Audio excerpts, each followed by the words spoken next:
So anger essentially happens as a result of a variety of different things, like whether it's our needs not being met or our wants not being met, our boundaries being pushed and violated.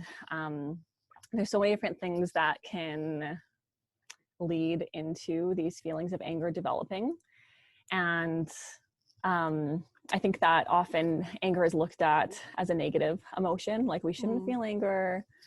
Don't be angry, anger is bad. But really, I think it's important to look at how anger can be a messenger for us and let us know when something's not okay.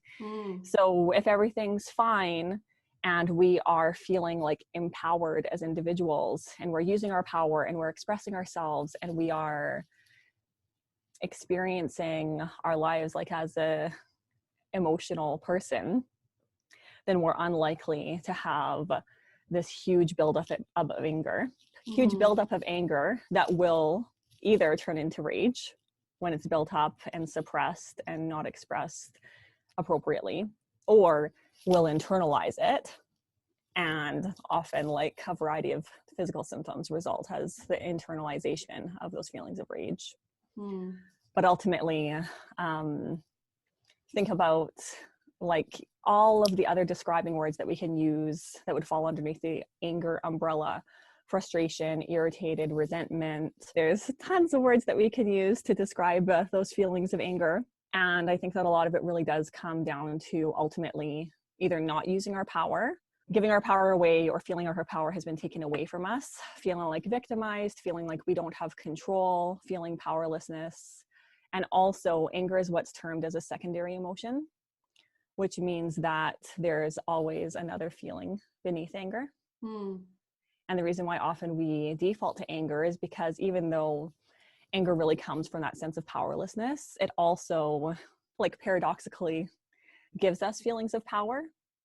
Like thinking about how vulnerable do you feel if you sit there and cry in front of somebody, or express a feeling of shame or loneliness or anxiety or fear. Can create a lot of vulnerability. And if you are standing there like solid in your body, either slamming a door, yelling, or talking about how mad you are about something, there is a sense of power even physically that comes with that. Yeah. Anger like generates heat in our body and kind of gives us feelings of power. When we yell at people or slam a door, people stop and pay attention to us. So often it's easier, like even on a subconscious level, to default into that anger instead of expressing some of the buried feelings that are underneath.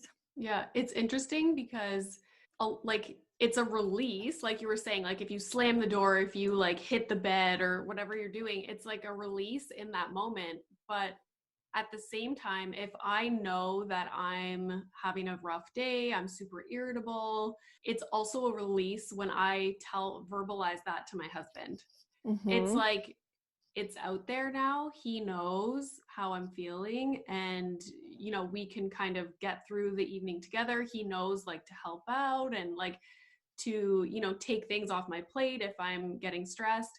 So that is also a release. And I think until you start practicing that, like to verbalize it to your partner or to whoever, then you won't see the benefit of, you know, what verbalizing it to someone else can do for you.